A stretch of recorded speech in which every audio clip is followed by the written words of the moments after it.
Sara എന്ന ഈ പെൺകുട്ടി തന്റെ അച്ഛന്റെയും അമ്മയുടെയും കൂടെ പള്ളിയിൽ ചെന്നതാണ്. പള്ളിയിലെ അച്ഛന് നന്മയെക്കുറിച്ചും വിശ്വാസത്തെക്കുറിച്ചും ഒക്കെയാണ് പ്രഭാഷണം നടത്തുന്നത്. അതൊക്കെ സാറ ശ്രദ്ധിച്ച് കേട്ട് മനസ്സിലാക്കുന്നുണ്ട്. സാറയുടെ ചേട്ടനാണ് ഡാനി. അപ്പോൾ ഡാനിയുടെ സ്കൂളിൽ ഒരു ഫുട്ബോൾ ടൂർണമെന്റ് നടക്കുകയാണ്. ആ ടൂർണമെന്റ് കാണാൻ ഡാനിയുടെ കുടുംബം എല്ലാവരും എത്തിയിട്ടുണ്ട്. ഡാനിയുടെ കാമുകയാണ് സിൻഡി. സിൻഡിയും സാറയും നല്ല കമ്പനിയാണ്. എന്റെ ചേട്ടന് ഈ ലോകത്തെ തന്നെ ഏറ്റവും മികച്ച ഗേൾ ഫ്രണ്ടിനെയാണ് കിട്ടിയത് എന്നൊക്കെ സിൻഡിയോട് സാറ പറയുന്നുണ്ട്. ഡാനിയുടെ എതിരാളിയാണ് ആൽവി. അവൻ നിരന്തരമായി ഡാനിയെ ഫൗൾ ചെയ്യുന്നുണ്ട്. എന്നാൽ റെഫറി ആണെങ്കിൽ അത് ഫൗള് വിളിക്കുന്നില്ല. സാറയുടെ മുത്തശ്ശനാണ് സാം എന്ന ഇദ്ദേഹം. അപ്പോൾ മുത്തശ്ശൻ എല്ലാവർക്കും ഭക്ഷണം വാങ്ങാനായി ക്യാൻറ്റീനിൽ ചെന്നതാണ്. അപ്പോൾ രണ്ട് കുരുത്തം കെട്ടവന്മാര് അവിടെ വെച്ചിട്ടുള്ള ഭക്ഷണം പണം നൽകാതെ മോഷ്ടിച്ചു ഓടാനായി ശ്രമിച്ചു. അപ്പോൾ അവന്മാരെ രണ്ടുപേരും സാം മുത്തശ്ശന് കാല് വെച്ച് വീഴ്ത്തി. ആ സ്ത്രീ കഷ്ടപ്പെട്ട് ഭക്ഷണം വിറ്റാണ് സമ്പാദിക്കുന്നത്. അവരുടെ അടുത്തുനിന്ന് തന്നെ നിങ്ങൾ മോഷ്ടിക്കുന്നത് ഒരിക്കലും നല്ലതല്ല. മര്യാദക്ക് നിങ്ങൾ എടുത്ത ഭക്ഷണത്തിന് പണം നൽകൂ. ഡോ കിളവ, താൻ ഞങ്ങളെ ഉപദേശിക്കാൻ വരേണ്ട എന്ന് പറഞ്ഞ് ആ കുരുത്തം കെട്ടവന്മാര് സാം മുത്തശ്ശനെ തല്ലാനായി ശ്രമിച്ചു. എന്നാൽ അവന്മാരെ രണ്ടുപേരും വളരെ നിസ്സാരമായിട്ട് സാം മുത്തശ്ശൻ തിരിച്ചു തല്ലി. അവന്മാരുടെ സാം മുത്തശ്ശൻ പറയാണ്, ഒന്നെങ്കിൽ നിങ്ങൾ ചാവും, അല്ലെങ്കിൽ നിങ്ങൾ എടുത്ത ഭക്ഷണത്തിന്റെ പണം നൽകണം. അപ്പോൾ അവര് മുത്തശ്ശനോട് ഞങ്ങളുടെ കൈവശം പണമൊന്നുമില്ല എന്നൊക്കെ പറയുകയാണ്. സാം അവരുടെ പേഴ്സ് നോക്കിയപ്പോൾ അതിൽ പണമൊന്നുമില്ല. അപ്പോൾ സാം മുത്തശ്ശൻ അവന്മാരോട് രണ്ടുപേരോടും പറയാണ്, നിങ്ങളുടെ പണം ഞാൻ നൽകിക്കോളാം, പക്ഷേ മേലാൽ ഇത് നിങ്ങൾ ആവർത്തിക്കരുത്. അങ്ങനെ അവന്മാര് മോഷ്ടിച്ച ഭക്ഷണത്തിന്റെ ബില്ല് സാം അടക്കുകയാണ്. ഭക്ഷണം വിൽക്കുന്ന ആ സ്ത്രീ സാമിനോട് നിങ്ങൾ ഇത് പേ ചെയ്യേണ്ട കാര്യമൊന്നുമില്ലായിരുന്നു എന്നൊക്കെ പറയുന്നുമുണ്ട്. സോ നാട്ടുകാർ എല്ലാവരും ഏറെ ബഹുമാനിക്കുന്ന ഒരാൾ തന്നെയാണ് നമ്മുടെ സാറയുടെ മുത്തശ്ശനായ സാം. സോ ഇവിടെ മാച്ചിൽ വീണ്ടും ഡാനിയെ ആൽവി എന്നവൻ ഫൗള് ചെയ്ത് വീഴ്ത്തുകയും ഡാനിയെ തെറിയൊക്കെ വിളിക്കുന്നതും കാണാം. പക്ഷെ റെഫറി ഫൗള് വിളിക്കുന്നില്ല. മുത്തശ്ശനോട് സാറ് പറയാണ്, മുത്തശ്ശ ഈ ഗെയിം ജയിച്ചേ മതിയാവും, പക്ഷെ റെഫറി എന്താണ് ഇങ്ങനെ ചെയ്യുന്നത്? ഗെയിം വിജയിക്കാൻ നമ്മൾ എന്താണ് ചെയ്യേണ്ടത്? അപ്പോൾ മുത്തശ്ശൻ സാറയോട് പറയാണ്, നമ്മൾക്കൊന്നും ചെയ്യാൻ കഴിയത്തില്ല, എന്നാൽ ദൈവത്തിനെ കൊണ്ട് എന്തെങ്കിലും ചെയ്യാനായി സാധിക്കും. മോൾ ദൈവത്തോട് പ്രാർത്ഥിക്ക്, ചിലപ്പോൾ ദൈവം മോളുടെ പ്രാർത്ഥന കേൾക്കും. അങ്ങനെ സാറ ദൈവത്തോട് ഡാനിക്ക് ഗോൾ സ്കോർ ചെയ്യാൻ സാധിക്കണേ എന്ന് പ്രാർത്ഥിക്കുകയാണ്. തമാശ രീതിയിലാണ് സാറ പ്രാർത്ഥിക്കുന്നത്. അതൊക്കെ കേട്ട് മുത്തശ്ശനും സാറയുടെ മാതാപിതാക്കളൊക്കെ ചിരിക്കുന്നുമുണ്ട്. പക്ഷെ സാറ പ്രാർത്ഥിച്ചു കഴിഞ്ഞതിന് ശേഷം ഡാനി ഒരു അടിപൊളി ബൈസൈക്കിൾ കിക്ക് ചെയ്ത് ഗോൾ സ്കോർ ചെയ്യുകയാണ്. ഇപ്പോൾ രണ്ട് ടീമിന്റെയും ഗോൾ സമാസമമാണ്. അതായത് ഇനി ആര് ഗോൾ സ്കോർ ചെയ്യുന്നോ അവര് വിജയിക്കും. എന്റെ പ്രാർത്ഥന ബലിച്ചു എന്നൊക്കെ പറഞ്ഞ് സാറ മുത്തശ്ശനെ കെട്ടിപ്പിടിക്കുന്നുണ്ട്. പക്ഷേ ഗെയിം അവസാനിക്കാനായപ്പോൾ ആൽവി ഡാനിയുടെ അടുത്ത് ചെന്ന് അവ മനഃപൂർവ്വം നിലത്തേക്ക് ഡൈവ് ചെയ്യുകയാണ്. അതായത് ഡാനി അല്ല ഫൗൾ ചെയ്തത്, എന്നാൽ റെഫറി ഫൗൾ വിളിക്കുകയും ഡാനിക്ക് യെല്ലോ കാർഡ് കാണിക്കുകയും ചെയ്തു. അതായത് ഡാനിയുടെ എതിർ ടീമിന് ഇപ്പോൾ ഒരു പെനാൽറ്റി ഷൂട്ട് ഔട്ട് ലഭിച്ചു. ആൽവി പെനാൽറ്റി കിക്ക് ചെയ്ത് ഗോൾ സ്കോർ ചെയ്തു. അതായത് ഡാനിയുടെ ടീം മാച്ചിൽ പരാജയപ്പെട്ടു. മുത്തശ്ശ, ഞാൻ പ്രാർത്ഥിച്ചതാണല്ലോ, പിന്നെ എന്തുകൊണ്ട് നമ്മൾ പരാജയപ്പെട്ടു എന്ന് സാറ ചോദിച്ചപ്പോൾ മോള് ദൈവത്തോട് ചേട്ടൻ ഗോൾ സ്കോർ ചെയ്യാൻ വേണ്ടിയല്ല പ്രാർത്ഥിച്ചത്, ഡാനി ഉഗ്രൻ ഗോൾ സ്കോർ ചെയ്തില്ലേ, അവൻ നന്നായി പെർഫോമും ചെയ്തു, അതുകൊണ്ട് മാച്ച് പരാജയപ്പെട്ടതിനല്ല നന്നായി പെർഫോം ചെയ്തതിന് ദൈവത്തോട് മോള് നന്ദി പറയണം. എന്തായാലും സ്കൂളിലെ ഫുട്ബോൾ മാച്ചൊക്കെ കഴിഞ്ഞതിനു ശേഷം അവർ എല്ലാവരും ചെന്നത് മുത്തശ്ശന്റെ വീട്ടിലേക്കാണ്. മുത്തശ്ശന്റെ വീട്ടിൽ ചെന്ന് ടൈം സ്പെൻഡ് ചെയ്യാൻ സാറക്ക് ഒരുപാട് ഇഷ്ടമാണ്.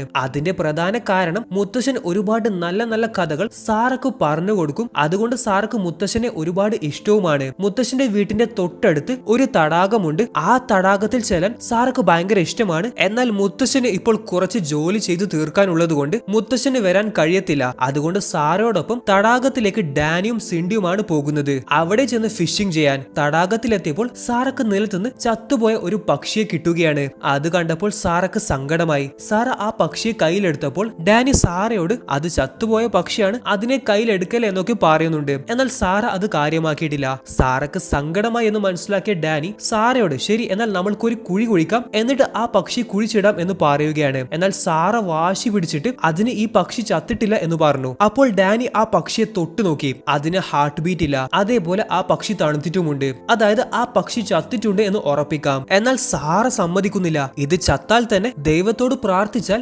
ദൈവത്തിന് ഈ പക്ഷിയെ തിരിച്ച് ജീവിതത്തിലേക്ക് വരുത്തിക്കാൻ സാധിക്കും. ദൈവം ഒരുപാട് മിറാക്കിൾസ് ചെയ്യുന്നവനാണ്. അങ്ങനെ ഡാനി പറയുന്നതൊന്നും കേൾക്കാൻ സാറ തയ്യാറാവുന്നില്ല.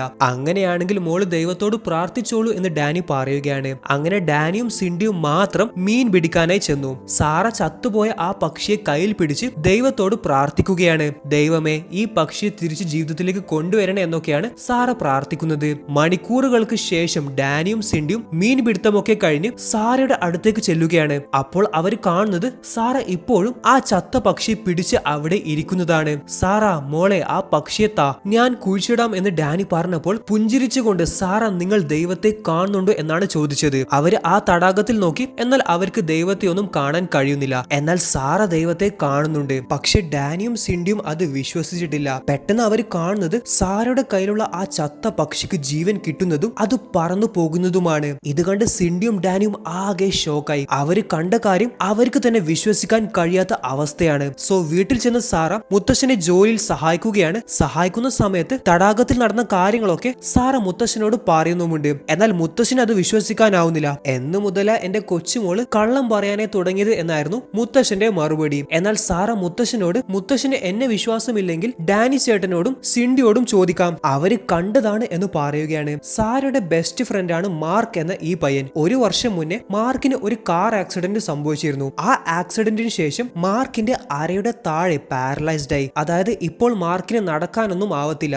സോ തന്റെ ബെസ്റ്റ് ഫ്രണ്ടിനോടും സാറ ഫോണിൽ കോൾ ചെയ്ത് തടാകത്തിൽ നടന്ന സംഭവത്തെ കുറിച്ച് പറയുകയാണ്. ഞാൻ ചത്ത പക്ഷിയെ തിരിച്ച് ജീവിതത്തിൽ കൊണ്ടുവരാൻ വേണ്ടി ദൈവത്തോട് പ്രാർത്ഥിച്ചു. അപ്പോൾ തടാകത്തിൽ ദൈവം പ്രത്യക്ഷപ്പെടുകയും ആ പക്ഷിയെ തിരിച്ച് ജീവിപ്പിക്കുകയും ചെയ്തു എന്നൊക്കെയാണ് സാറ മാർക്കിനോട് പറയുന്നത്. ഈ കഥ കേട്ടാൽ സ്വാഭാവികമായിട്ടും ആരും തന്നെ വിശ്വസിക്കില്ല. നീ ദൈവത്തെ കണ്ടെന്നോ, ചുമ്മാ പുളു അടിക്കാതെ മോളെ എന്നൊക്കെയായിരുന്നു മാർക്കിന്റെ മറുപടി. എന്താണ് എന്നെ ആരും വിശ്വസിക്കാത്തത്? മുത്തശ്ശനോടും അച്ഛനോടും അമ്മയോടും എല്ലാം ഞാൻ ഈ കഥ പറഞ്ഞപ്പോൾ അവരാരും ഈ കഥ വിശ്വസിച്ചിട്ടില്ല. പക്ഷെ എന്റെ ചേട്ടനും സിൻഡിയും നേരിട്ട് കണ്ടതാണ് ഇത്. അപ്പോൾ സാറയുടെ ബെസ്റ്റ് ഫ്രണ്ടായ മാർക്ക് ഇത് വിശ്വസിക്കുകയാണ്. തന്റെ ബെസ്റ്റ് ഫ്രണ്ട് സാറ കളവ് പറയത്തില്ല എന്ന് മാർക്കിന് നന്നായി അറിയാം. അതേപോലെ സാറ മാർക്കിനോട് ഈ കാര്യം മറ്റാരോടും പറയരുത് എന്നും പറയുന്നുണ്ട്. കാരണം ആരും ഇത് വിശ്വസിക്കത്തില്ല. അതേപോലെ എല്ലാവരും എന്നെ കളിയാക്കുകയും ചെയ്യും എന്ന് മാർക്കിനോട് സാറ പറയുന്നുണ്ട്. രാത്രി അമ്മയോടൊപ്പം സാറ കിടക്കുമ്പോൾ സാറ വീണ്ടും ആ കാര്യം പറയുകയാണ്. അതേപോലെ സാറ ആരോടും പറയാത്ത ഒരു കാര്യം അമ്മയോട് മാത്രം പറയുകയാണ്. അതായത് ഞാൻ ദൈവത്തെ കണ്ടപ്പോൾ ദൈവം എന്നോട് ഒരു കാര്യം പറഞ്ഞിരുന്നു. അത് വേറൊന്നുമല്ല, എന്നെ ദൈവം പെട്ടെന്ന് സ്വർഗത്തിലേക്ക് കൊണ്ടുപോകുമെന്നാണ്. അപ്പോൾ അത് കേട്ടപ്പോൾ അമ്മ ഷോക്കായി. മോളെ, മരണപ്പെട്ടാൽ മാത്രമേ മനുഷ്യര് നരകത്തിലും സ്വർഗത്തിലുമായിട്ട് പോകത്തുള്ളൂ. മോള് മരിക്കാനായിട്ടില്ല. മോള് ഇനിയും ഒരുപാട് ജീവിക്കാനുണ്ട്. പക്ഷേ അമ്മ, എനിക്ക് സ്വർഗത്തിൽ പോകണം. മോൾ ഇനി ഈ കാര്യത്തെ കുറിച്ച് ആലോചിക്കരുത് എന്ന് അമ്മ സാറയോട് പറയുകയാണ്. അമ്മയും അച്ഛനും രാത്രി ഉറങ്ങുമ്പോൾ ഡാനി പെട്ടെന്ന് മുറിയിലേക്ക് വന്ന് അച്ഛനോടും അമ്മയോടും സാറക്ക് തീരെ സുഖമില്ല എന്ന് പറയുകയാണ്. സോ സാറക്ക് നല്ല പനിയുണ്ട്. അപ്പോൾ സാറയെ നോക്കാനായി അവരുടെ ഫാമിലി ഡോക്ടറായ ഡോക്ടർ ബെൻ അവിടെ വന്നു. അദ്ദേഹം സാറയെ ചികിത്സിച്ച് ആവശ്യമുള്ള മെഡിസിൻ ഒക്കെ നൽകി. ഡോക്ടർ ബെൻ പോകുന്ന സമയത്ത് സാറയുടെ മാതാപിതാക്കൾ സാറക്ക് തടാകത്തിൽ നിന്ന് സംഭവിച്ച കാര്യങ്ങളെ കുറിച്ചൊക്കെ ഡോക്ടർ ബെന്നോട് പറയുന്നുണ്ട്. അവൾ ചത്ത പക്ഷിയെ ദൈവത്തോട് പ്രാർത്ഥിച്ച് ജീവിതത്തിലേക്ക് കൊണ്ടുവന്നതും അതേപോലെ ദൈവം അവളെ എത്രയും പെട്ടെന്ന് സ്വർഗത്തിലേക്ക് കൂട്ടും എന്ന് പറഞ്ഞതും അതൊക്കെ അവര് ഡോക്ടർ ബെന്നോട് പറയുകയാണ്. എന്നാൽ ഡോക്ടർ ബെന് ദൈവ വിശ്വാസിയല്ല. അദ്ദേഹം അതൊക്കെ കേട്ടപ്പോൾ അവൾ കൊച്ചു കുട്ടിയല്ലേ, കുട്ടികൾ സ്വപ്നത്തിൽ കാണുന്ന ഒരു ഫെയറി ടെയിൽ ഫാന്റസി മാത്രമാണ് ഇത്, നിങ്ങൾ അതൊന്നും ആലോചിച്ച് പേടിക്കേണ്ട എന്നാണ് പറഞ്ഞത്. ഡോക്ടർ പോയതിനു ശേഷം അച്ഛൻ മോളോട് സംസാരിക്കാനേ ചെന്നു. അപ്പോൾ സാറയുടെ ടേബിളിൽ ഒരു അടിപൊളി ഡ്രോയിങ് അച്ഛൻ കണ്ടു. അത് സാറ വരച്ചതാണ്. സാറ ഇതുവരെ പെയിന്റിംഗ് ചെയ്തിട്ടില്ല. ആദ്യമായിട്ടാണ് സാറ ഇത്ര അടിപൊളിയായിട്ട് പെയിന്റ് ചെയ്യുന്നത്. ആൻഡ് ആ പെയിന്റിംഗ് വേറൊന്നുമല്ല, സാറ തടാകത്തിൽ കണ്ട ദൈവത്തിന്റെ രൂപമാണ് സാറ ഇവിടെ പെയിന്റ് ചെയ്തത്. മോൾ എവിടുന്നാണ് ഇത്ര അടിപൊളിയായിട്ട് പെയിന്റ് ചെയ്യാൻ പഠിച്ചത് എന്ന് അച്ഛൻ ചോദിച്ചപ്പോൾ എനിക്കറിയത്തില്ല, എന്റെ മനസ്സിൽ വന്നത് ഞാൻ പെയിന്റ് ചെയ്തതാണ് എന്നായിരുന്നു സാറയുടെ മറുപടി. ഈ പെയിന്റിംഗ് അദ്ദേഹം ഭാര്യക്കും കാണിച്ചു കൊടുത്തു. പുള്ളിക്കാരിയും ഷോക്കായി. അടുത്ത ദിവസം സാറയും മാർക്കും സംസാരിച്ച് നടക്കുകയാണ്. അപ്പോൾ മാർക്കിന് സാറ വരച്ച ഒരു പെയിന്റിംഗ് നൽകുകയാണ്. ആ പെയിന്റിംഗ് വേറൊന്നുമല്ല, മാർക്ക് ബാസ്കറ്റ് ബോൾ കളിക്കുന്ന പെയിന്റിംഗ് ആണ്. അപ്പോൾ മാർക്ക് ഈ പെയിന്റിംഗ് കണ്ട് ഷോക്കായി. കാരണം അത്രയും അടിപൊളിയായിട്ടാണ് സാറ തന്നെ വരച്ചത്. അവര് രണ്ടുപേരും നടക്കുമ്പോൾ അവര് ഡാനിയും സിൻഡിയും കണ്ടു. അങ്ങനെ അവര് 4 പേരും ഒന്നിച്ച് നടക്കുകയാണ്. അവര് നടന്നു വരുമ്പോൾ ഇവിടെ ഡാനിയുടെ എതിരാളിയായ ആൽവിയെ കാണാം. ആൻഡ് അവന്റെ ഒപ്പമുള്ളത് നോബി എന്നു പേരുള്ള അവന്റെ വളർത്തു നായയാണ്. അത് വളരെയധികം അഗ്രസീവ് ആയിട്ടുള്ള ഒരു നായയാണ്. സോ ഇവിടെ ഒരു കാര്യവുമില്ലാതെ ആൽവി ഡാനിയുടെ അടുത്ത് ചെന്ന് പ്രശ്നമുണ്ടാക്കുകയാണ്. അപ്പോൾ സിൻഡി ഡാനിയോട്, വാ, ഇവനോടൊന്നും സംസാരിച്ചിട്ട് കാര്യമില്ല എന്ന് പറഞ്ഞ് അവരെ കൂട്ടി നടന്നു പോവുകയാണ്. അപ്പോൾ ആൽവി അവരുടെ പിന്നാലെ പ്രശ്നമാക്കാനായി വീണ്ടും വരികയാണ്. പക്ഷെ ആൽവി തന്റെ വളർത്തുനായെ കൂട്ടി റോഡ് ക്രോസ് ചെയ്യുമ്പോൾ ശ്രദ്ധിക്കാതെയാണ് നടന്നത്. അപ്പോൾ വളരെ വേഗത്തിൽ വന്ന ഒരു കാറ് ആൽവിയുടെ വളർത്തുനായെ ഇടിക്കുകയാണ്. ആൽവി സങ്കടത്തോടെ നോബിയെ നോക്കുകയാണ്. അപ്പോൾ നോബി എന്ന നായ മരണപ്പെട്ടു. വണ്ടി ഓടിച്ചവനുമായിട്ട് ആൽവി അടിയാക്കാനേ ചെന്നു. അപ്പോൾ ഈ സമയം നോബിയുടെ അടുത്ത് സാറ വന്നിരുന്നു. ശേഷം സാറ നോബിയുടെ മേൽ കൈവച്ച് ദൈവത്തോട് പ്രാർത്ഥിക്കുകയാണ്. ദൈവമേ, അന്ന് നീ ആ പക്ഷിയെ ജീവിതത്തിലേക്ക് കൊണ്ടുവന്നതുപോലെ ഈ മിണ്ടാപ്രാണിയും ജീവിതത്തിലേക്ക് കൊണ്ടുവരണമേ. അപ്പോൾ ഇവിടെ ആ മിറാക്കിൾ നടന്നു. ചത്തുപോയ നോബി എന്ന നായ തിരിച്ച് ജീവിതത്തിലേക്ക് വന്നു. ഇത് കണ്ടുനിന്ന് അവിടെയുള്ള എല്ലാവരും ഷോക്കായി. വളരെ അഗ്രസീവ് ആയിട്ടുള്ള ഒരു നായയാണ് നോബി. എന്നാൽ നോബി തന്റെ സ്നേഹവും നന്ദിയും സാറയോട് കാണിക്കുന്നതായി കാണാം. ശേഷം സാറയോട് മാർക്ക് ഒരു കാര്യം ചോദിക്കുകയാണ്. അതായത്, സാറ, നിനക്ക് എന്നെ വീണ്ടും നടത്തിക്കാൻ ദൈവത്തോട് പ്രാർത്ഥിക്കാൻ കഴിയുമോ? ദൈവത്തോട് നീ പ്രാർത്ഥിച്ചാൽ ദൈവം കേൾക്കുമോ? എനിക്കറിയത്തില്ല, പക്ഷെ ഞാൻ പ്രാർത്ഥിക്കാമെന്ന് സാറ പറഞ്ഞുകൊണ്ട് മാർക്കിന്റെ കൈ പിടിച്ച് സാറ മാർക്കിന് വേണ്ടി പ്രാർത്ഥിക്കുകയാണ്. സാറ പ്രാർത്ഥിച്ചു കഴിഞ്ഞപ്പോൾ മാർക്കിന് ഒരുപാട് സന്തോഷമായി. മാർക്കിനെ ചികിത്സിക്കുന്നത് ഡോക്ടർ ബെൻ തന്നെയാണ്. അപ്പോൾ ഇവിടെ ഡോക്ടർ ബെന്നിനെ കാണാനായി മാർക്കും മാർക്കിന്റെ മാതാപിതാക്കളും വന്നു. എന്താണ് വിശേഷം എന്ന് ഡോക്ടർ ചോദിച്ചപ്പോൾ അവർ ആ സന്തോഷ വാർത്ത പറയുകയാണ്. ഇന്ന് രാവിലെ മാർക്ക് അവന്റെ കാലനക്കി. ഡോക്ടർ ബെൻ അത് വിശ്വസിച്ചിട്ടില്ല. കാരണം മാർക്കിന്റെ നരവുകളെല്ലാം ഡാമേജ് ആയിട്ടുണ്ട്. അതുകൊണ്ട് എന്ത് വന്നാലും മാർക്കിന് കാലനക്കാൻ സാധിക്കില്ല. ഡോക്ടർ, ഞാൻ അനക്കിയതാണ്. ഡോക്ടറിന് വേണമെങ്കിൽ ഞാൻ ഇപ്പോൾ കാണിച്ചു തരാമെന്ന് പറഞ്ഞ് മാർക്ക് കാല് വീണ്ടും അനക്കാനായി ശ്രമിക്കുകയാണ്. ആദ്യം കുറച്ച് കഷ്ടപ്പെട്ടു. എന്നാൽ പിന്നീട് മാർക്ക് തന്റെ കാലുകൾ ചെറുതായി അനക്കുന്നതായി കാണാം. ഇത് കണ്ടപ്പോൾ ഡോക്ടർ ആകെ ഷോക്കായി. മാർക്കിന്റെ കണ്ടീഷനെ കുറിച്ച് ഡോക്ടറും മാർക്കിന്റെ അമ്മയും സംസാരിക്കുകയാണ്. ഡോക്ടർ ബെന്ന് പറയാണ്, ഇവിടെ എന്താണ് സംഭവിച്ചത് എന്ന് എനിക്ക് ശരിക്കും മനസ്സിലായിട്ടില്ല. എന്തായാലും നമ്മൾക്കൊന്ന് സ്കാൻ ചെയ്ത് നോക്കാം. അപ്പോൾ ഈ സമയം ദാണ്ടെ പാരലൈസ്ഡ് ആയ മാർക്ക് അവിടത്തേക്ക് നടന്നു വരുന്നു. ഒരു മിറാക്കിൾ തന്നെയാണ് ഇവിടെ സംഭവിച്ചത്. ഡോളേഴ്സ് എന്ന ഈ സ്ത്രീ ഡോക്ടർ ബെന്നിന്റെ ഒരു പേഷ്യന്റ് ആണ്. അതേപോലെ പുള്ളിക്കാരി ഒരു ന്യൂസ് റിപ്പോർട്ടറുമാണ്. ഡോക്ടറിനോട് മാർക്ക് പറയാണ്, ഡോക്ടർ, ഇതിന്റെയൊക്കെ പിന്നിൽ സാറയാണ്. അവൾ ചത്തുപോയ ഒരു പക്ഷിയെയും അതേപോലെ ഒരു പട്ടിയും ദൈവത്തോട് പ്രാർത്ഥിച്ചിട്ട് ജീവിതത്തിലേക്ക് തിരിച്ചു കൊണ്ടുവന്നിട്ടുണ്ട്. അവൾ തന്നെയാണ് ഇന്നലെ എനിക്ക് വേണ്ടി പ്രാർത്ഥിച്ചത്. അപ്പോൾ ഇത് കേട്ട് ഡോളേഴ്സ് എന്ന ന്യൂസ് റിപ്പോർട്ടർ പെട്ടെന്ന് അവിടുന്ന് ചെല്ലുകയാണ്. കാരണം പുള്ളിക്കാരിക്ക് നല്ലൊരു കണ്ടന്റ് ആണ് ഇവിടെ ലഭിച്ചത്. അന്ന് രാത്രി സാറെ കാണാനായി ഡോക്ടർ വീട്ടിൽ വന്നു. എന്നിട്ട് മാർക്ക് പറഞ്ഞ കാര്യങ്ങളൊക്കെ സത്യമാണോ എന്ന് സാറയോട് ചോദിച്ചു. അപ്പോൾ എല്ലാം സത്യമാണ് എന്ന് സാറോ പറഞ്ഞു. അതേപോലെ നിന്റെ ബെസ്റ്റ് ഫ്രണ്ടായ മാർക്ക് ഇന്ന് നടന്നു എന്ന് ഡോക്ടർ പറഞ്ഞപ്പോൾ അത് കേട്ട സാറക്ക് ഒരുപാട് സന്തോഷമായി. പക്ഷെ ഡോക്ടർ ബെന്നിന് ഇതൊക്കെ ദൈവം ചെയ്തതാണ് എന്ന് വിശ്വസിക്കാൻ ഇപ്പോഴും ആവുന്നില്ല. കാരണം അദ്ദേഹം ദൈവവിശ്വാസിയല്ല. ഇതൊക്കെ വെറും ഒരു കോയിൻസിഡൻസ് ആണ് എന്നാണ് അദ്ദേഹം ഇപ്പോഴും വിശ്വസിക്കുന്നത്. സോ എന്തുകൊണ്ടാണ് ഡോക്ടർ ബെൻ ദൈവവിശ്വാസി അല്ലാത്തത് എന്ന് ചോദിച്ചാൽ, കുറച്ച് വർഷങ്ങൾക്ക് മുൻപ് അദ്ദേഹത്തിന്റെ മകൻ മരണപ്പെട്ടിട്ടുണ്ടായിരുന്നു. അപ്പോൾ ദൈവം ഇങ്ങനെ കുട്ടികളോട് ക്രൂരത കാണിക്കുമോ എന്നൊക്കെ ആലോചിച്ചിട്ടാണ് ഡോക്ടർ ബെന്നിന് ദൈവത്തോടുള്ള വിശ്വാസം ഇല്ലാതെയായത്. എനിവേസ്, ഇവിടെ സാറയെ കുറിച്ചിട്ടുള്ള ന്യൂസ് റിപ്പോർട്ട് വാർത്തയിലൊക്കെ വന്നതായി കാണാം. ഇവിടെ സാറ ഒരു പെയിന്റിംഗ് ചെയ്യുന്നതായി കാണാം. കുതിരപ്പുറത്ത് ഒരു കുട്ടിയാണ് സാറ വരക്കുന്നത്. ആ പെയിന്റിംഗ് അച്ഛൻ നോക്കുകയാണ്. എന്നിട്ട് മോളോട്, ആരാണ് ഈ പയ്യൻ എന്ന് ചോദിച്ചു. അപ്പോൾ അച്ഛനോട് ഇതൊരു പെൺകുട്ടിയാണ് എന്ന് സാറ മറുപടി കൊടുത്തു. സോ മുടിയില്ലാത്ത ഒരു പെൺകുട്ടി കുതിരപ്പുറത്ത് ഇരിക്കുന്നതാണ് സാറ ഇവിടെ വരക്കുന്നത്. എനിക്കിത് ആരാണെന്ന് അറിയത്തില്ല, പക്ഷെ എന്റെ മനസ്സിൽ വന്ന ഒരു ചിത്രം ഞാൻ ഇവിടെ വരച്ചു എന്നാണ് സാറ അച്ഛനോട് പറഞ്ഞത്. സോ ക്യാൻസർ ബാധിച്ച തെരേസ എന്ന ഈ പെൺകുട്ടിക്ക് കുതിരകളെ ഒരുപാട് ഇഷ്ടമാണ്. തെരേസയുടെ കൈവശം ഒരുപാട് കുതിരകളുടെ കളക്ഷനുമുണ്ട്. തെരേസയെ കുറിച്ച് പറയുകയാണെങ്കിൽ ഡോക്ടർ അമ്മയോട് തെരേസയെ കുറിച്ച് പറയുന്നത് തെരേസ കേട്ടിട്ടുണ്ട്. അതായത് അധിക കാലമൊന്നും തെരേസ ജീവിക്കത്തില്ല എന്ന്. തെരേസയുടെ അമ്മ ടിവിയിൽ സാറയുടെ വാർത്ത കണ്ടു. അങ്ങനെയാണെങ്കിൽ തന്റെ മകളെ സാറയുടെ അടുത്ത് എത്തിക്കണമെന്ന് തെരേസയുടെ അമ്മ തീരുമാനിച്ചു. സോ ഇവിടെ സാറയുടെ വീട്ടുമുറ്റത്ത് നമ്മൾ നോക്കുകയാണെങ്കിൽ ഒരുപാട് പേരാണ് വാർത്ത കണ്ട് വന്നിട്ടുള്ളത്, അവരുടെ രോഗങ്ങൾ മാറ്റാൻ വേണ്ടി. ഇത് കണ്ട് കാര്യങ്ങളെല്ലാം കൈവിട്ടു പോയി എന്ന് സാറയുടെ മാതാപിതാക്കൾക്ക് മനസ്സിലായി. അവര് സാറയോട് മോള് പുറത്ത് പോകരുത് എന്നൊക്കെ പറയുകയാണ്. എന്നാൽ സാറ തന്റെ മാതാപിതാക്കളോട് ചോദിക്കാണ്, ഞാനാണ് അവരുടെ സ്ഥാനത്തെങ്കിൽ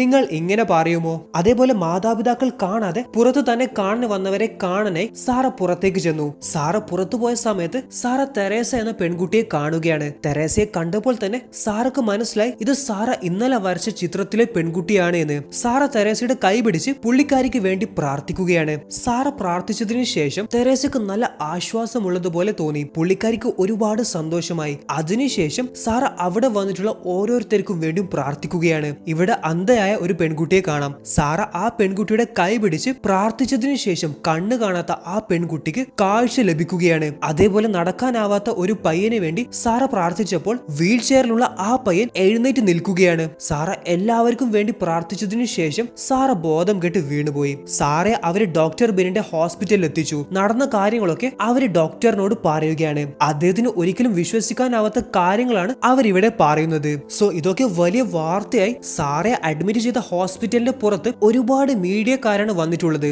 സാറക്ക് ഒരുപാട് മെഡിക്കൽ ചെക്കപ്സ് ചെയ്യാനായിട്ടുണ്ട്. അതിനായി അവര് മറ്റൊരു ഹോസ്പിറ്റൽ ഹോസ്പിറ്റലിലേക്ക് എത്രയും പെട്ടെന്ന് സാറയെ എത്തിക്കണം എന്ന് ഡോക്ടർ ബെൻ പറയുകയാണ്. അങ്ങനെ അവര് ആ ഹോസ്പിറ്റലിന്റെ പിൻവശത്തെ കൂടിയാണ് സാറയെ മറ്റൊരു ഹോസ്പിറ്റലിലേക്ക് ടെസ്റ്റുകൾ ചെയ്യാനായി എത്തിച്ചത്.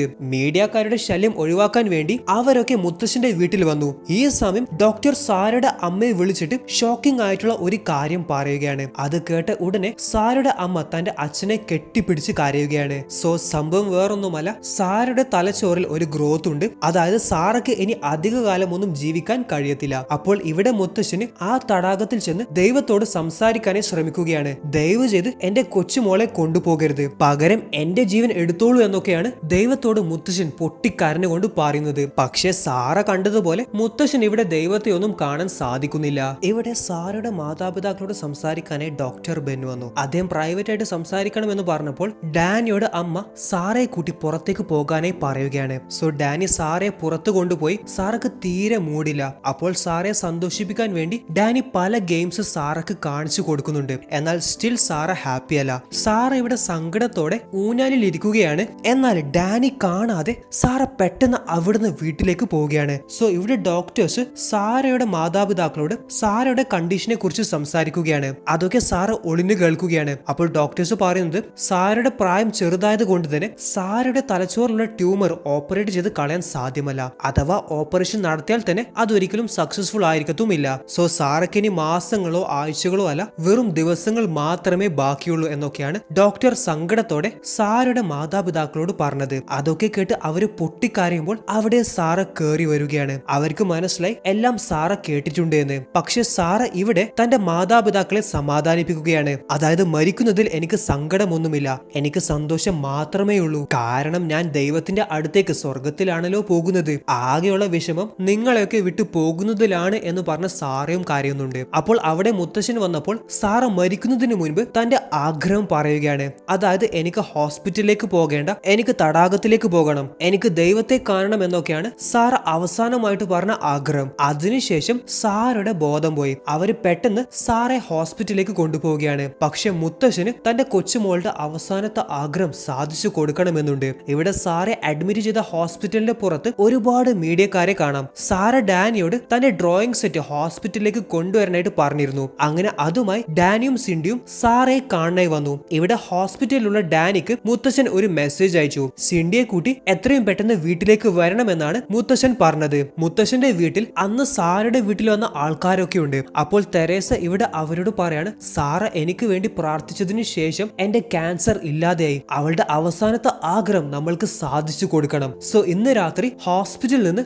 ആരും കാണാതെ സാറയെ ഇവിടത്തേക്ക് കൊണ്ടുവരണം. അവളുടെ അവസാനത്തെ ആഗ്രഹമായ തടാകത്തിലേക്ക് പോകണമെന്ന ആഗ്രഹം നമ്മൾക്ക് സാധിച്ചു കൊടുക്കണമെന്നാണ് അവരോട് മുത്തശ്ശൻ പറയുന്നത്. അങ്ങനെ അവരൊക്കെ കൂടി അതിനുള്ള പ്ലാൻ തയ്യാറാക്കുകയാണ്. ഇവിടെ തെരേസ സാറയുടെ അതേ ഹെയർ കളറിലുള്ള വിഗൊക്കെ വെച്ചതായി കാണാം. സാറയുടെ മാതാപിതാക്കളെ മുത്തശ്ശൻ വന്ന് വിളിച്ചു കൂട്ടിക്കൊണ്ടുപോയി. അതിനുശേഷം ഡാനി തെരേസയെ സാറയുടെ മുറിയിൽ കൂട്ടിക്കൊണ്ടുവന്നു. എന്നിട്ട് സാറ കിടക്കുന്ന ബെഡിൽ തെരേസ കിടക്കുകയാണ്. സാറെ വീൽ ചെയറിൽ ഇരുത്തി ഡാനി കൊണ്ടുപോയി. അങ്ങനെ ആരും കാണാതെ അവര് സാറെ ഹോസ്പിറ്റലിന്റെ പുറത്തെത്തിച്ച് വണ്ടിയിൽ കയറ്റി. സാറയുടെ മാതാപിതാക്കൾ തിരിച്ച് റൂമിലെത്തിയപ്പോൾ അവർക്ക് മനസ്സിലായി ആ ബെഡിൽ കിടക്കുന്നത് സാറയല്ല തെരേസയാണ് എന്ന്. തെരേസ സത്യം തുറന്നു പറഞ്ഞു. അപ്പോൾ അവർക്ക് മനസ്സിലായി മുത്തശ്ശനാണ് ഇതിന്റെയൊക്കെ പിന്നിൽ പ്രവർത്തിച്ചത് എന്ന്. സോ ഇവിടെ ഡാനിയുടെ കാറിന്റെ പിന്നാലെ മാതാപിതാക്കളും അതേപോലെ മുത്തശ്ശനും എല്ലാവരും പോകുന്നുണ്ട്. ഇത് കണ്ട മീഡിയക്കാർക്കും മനസ്സിലായി സാറ ആ കാറിൽ പോയിട്ടുണ്ട് എന്ന്. അവരും പിന്നാലെ പോവുകയാണ്. ഡാനിയുടെയും മുത്തശ്ശന്റെയും കാറൊക്കെ ഓവർ സ്പീഡിലാണ് പോകുന്നത്. അത് കണ്ട് അവരുടെ പിന്നാലെ പോലീസും ചേസ് ചെയ്യാനായി തുടങ്ങി. പോലീസ് അവരുടെ വണ്ടി നിർത്താനായി പറയുന്നുണ്ട്. പക്ഷെ അവര് വണ്ടി നിർത്താതെ വളരെ വേഗത്തിൽ തന്നെ പോവുകയാണ്. സോ തടാകത്തിലേക്ക് പോകുന്ന വഴിയിൽ വലിയ ഒരു മരം അവരുടെ വണ്ടിയുടെ മുന്നിലായിട്ട് തന്നെ വീഴുകയാണ്. ഇനി മുന്നോട്ടേക്ക് കാറിൽ പോകാൻ ഒരു വഴിയുമില്ല. കാലാവസ്ഥയാണെങ്കിൽ വളരെ മോശവും. പക്ഷെ ഈ സമയം അവിടെ ഡാനിയുടെ പണ്ടത്തെ ശത്രുവായ ആൽവി വന്നതായി കാണാം. അവന്റെ കൂടെ അവന്റെ വളർത്തുനായ നോബിയുമുണ്ട്. അപ്പോൾ ആൽവി ഡാനിയോട് തടാകത്തിലേക്ക് പോകാനുള്ള വഴി പറയുകയാണ്. അതത്ര എളുപ്പവുമല്ല. അങ്ങനെ ആൽവി സാറെ എടുക്കുകയാണ്. അങ്ങനെ അവര് മുന്നോട്ടേക്ക് ഓടി പോവുകയാണ്.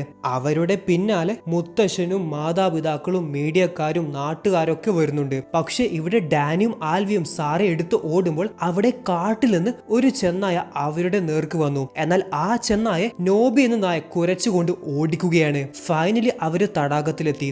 സാറ മരണത്തിന്റെ വക്കിൽ നിൽക്കുകയാണ്. ഈ സമയം സാരയുടെ അമ്മ മുത്തശ്ശനെ അഥവാ പുള്ളിക്കാരിയുടെ അച്ഛനെ വഴക്ക് പറയുകയാണ്. അതായത് നിങ്ങൾ ഒറ്റൊരാൾ കാരണമാണ് എന്റെ മോൾക്ക് ഈ ഗതി വന്നത് എന്നൊക്കെയാണ് അമ്മ പുള്ളിക്കാരിയുടെ അച്ഛനോട് പറയുന്നത്. പക്ഷെ ഇവിടെ പെട്ടെന്ന് ഒരു വെളിച്ചം വന്നതായി കാണാം. ആ വെളിച്ചം അവർ എല്ലാവരും കാണുന്നുണ്ട്. അത് സാറയെ കൊണ്ടുപോകാൻ വന്ന മാലാഖയാണ്. അങ്ങനെ സാരയുടെ ആത്മാവ് എഴുന്നേറ്റ് പോകുന്നതായി കാണാം. അവർ എല്ലാവരും സങ്കടത്തോടെ ആ കാഴ്ച കാണുകയാണ്. സാരയുടെ ബോഡിയുമായി അവര് വീട്ടിലേക്ക് തിരിച്ചു പോവുകയാണ്. ഇവിടെ മീഡിയക്കാര് ആ വിഷ്വൽസ് ഒക്കെ ഷൂട്ട് ചെയ്തിട്ടുണ്ട്. പക്ഷെ അവര് ക്യാമറയിൽ നോക്കിയപ്പോൾ അതൊക്കെ മുഴുവനും ബ്ലാങ്ക് ആണ്. അതായത് അവര് ഷൂട്ട് ചെയ്തതൊന്നും ക്യാമറയിൽ പതിഞ്ഞിട്ടില്ല.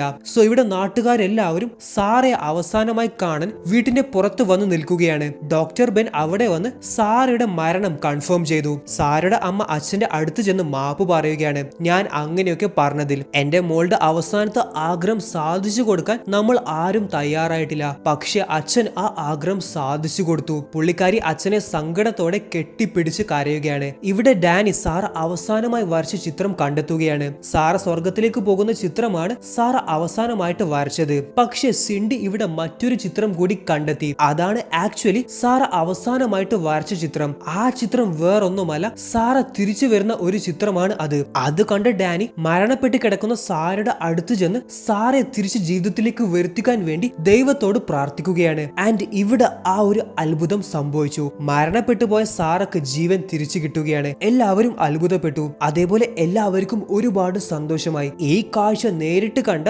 ദൈവവിശ്വാസിയല്ലാത്ത ഡോക്ടർ ബെന്നു വരെ അത്ഭുതപ്പെട്ടു. സാറെ ഇവിടെ അവസാനമായി കാണാൻ വന്ന നാട്ടുകാർ കാണുന്നത് സാറ ജീവനോടെ അവരുടെ അടുത്തേക്ക് വരുന്നതാണ്. കഥയുടെ അവസാനം വിശ്വാസിയല്ലാത്ത ഡോക്ടർ ബെൻ വിശ്വാസിയായതായിട്ട് നമ്മൾക്ക് ഇവിടെ കാണാം. അപ്പോൾ ഇവിടെയാണ് the girl who believes in miracles എന്ന സിനിമ അവസാനിക്കുന്നത്.